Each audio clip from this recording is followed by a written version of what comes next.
Building Community is a video series developed by the Chester Housing Authority at the outset of the COVID-19 outbreak. It is one of the numerous communication mechanisms initiated in order for the Chester Housing Authority to keep in contact with its residents, staff, and the general public during an extended time of isolation.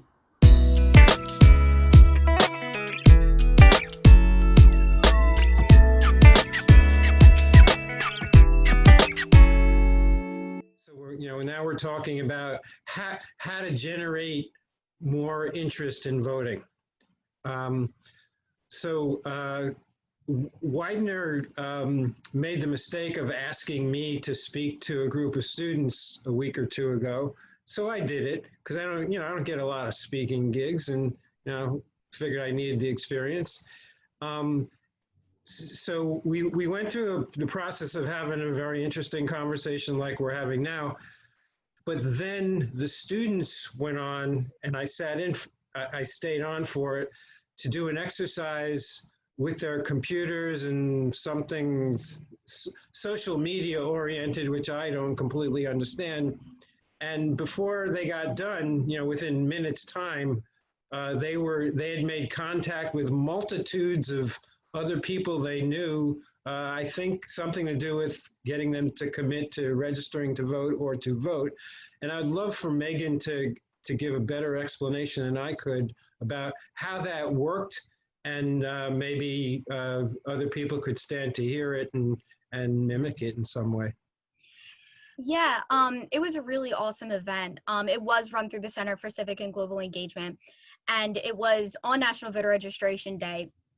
And we used a program called Outvote. It's an app, and it connected to all of our contacts. So like all of my contacts on my phone were uploaded into this app, and I was able to send like a pre-written message that basically just said, hey, I just wanted to check to make sure you're registered to vote, and I wanted to know your voting plan. Like, are you voting in person or by mail?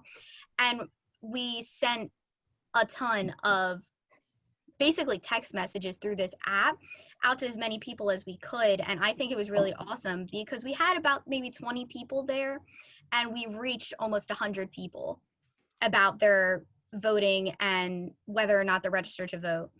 And it was a really amazing program. And I feel like it's easily something that other like groups could mimic, because it basically was just called a couch party. We sat there, we used this app, and we just sent out text messages and got as many people registered as we could. So I want to ask Dr. Vasquez, when I listen to Megan talk about this, I won't call it a trend because it's more of a reality now that social media is definitely influencing the way that younger groups engage overall. But they're also able to do this type of make these types of transactions with their phone via social media and all of that.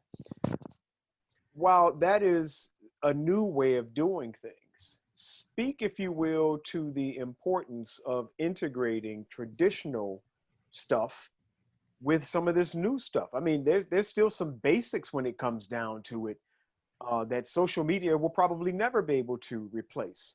What could you say about that? Well, I agree. I agree 100%. I think that the way I've classified it, Ulysses, is that there really are categories of registration based on the demographic. So when I'm looking at young people, probably age 18 to 25, these kind of millennials who really are very tech savvy, and I use my daughter for a lot of my kind of case study to see what exactly is going to work.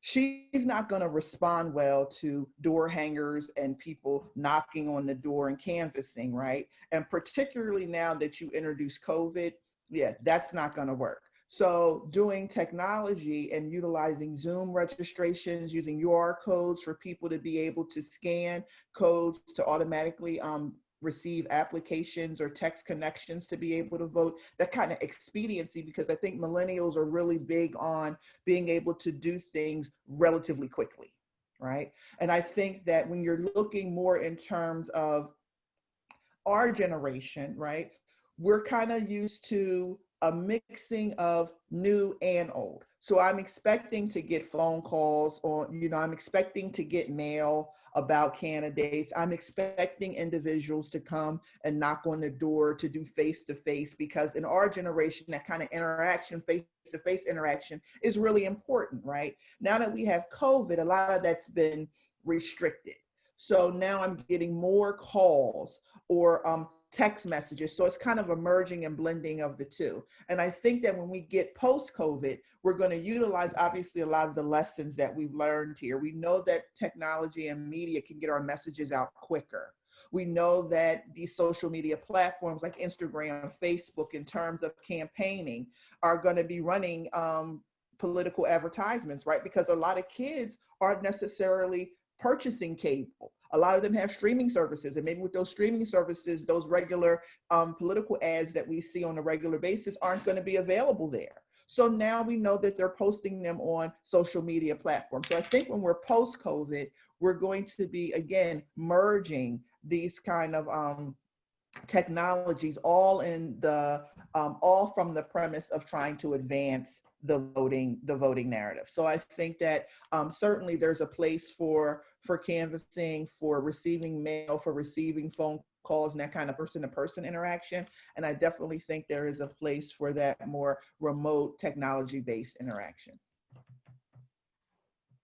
Steve, again, having been around Chester now for some, was it 15 years now, right?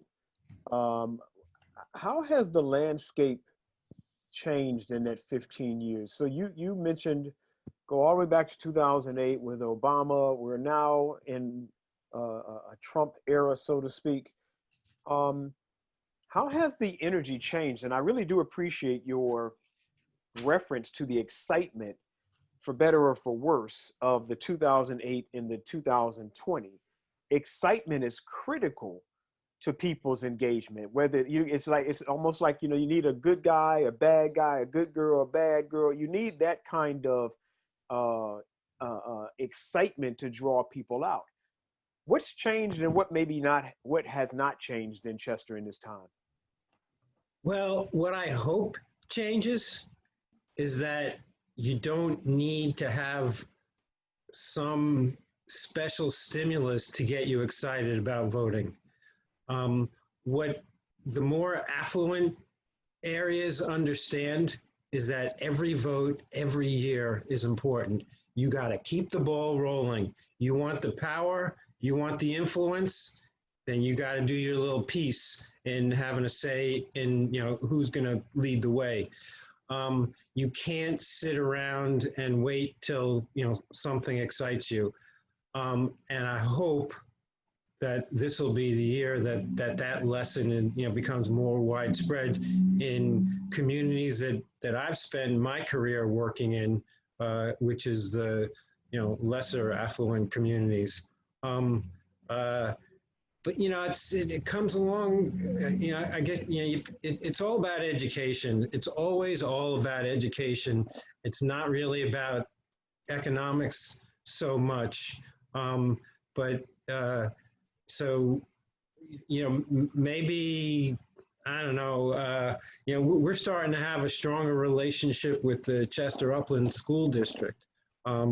Maybe a better job needs to be, maybe more time needs to be spent focusing on, civic education, the importance of participating in democracy if you want a better piece of it.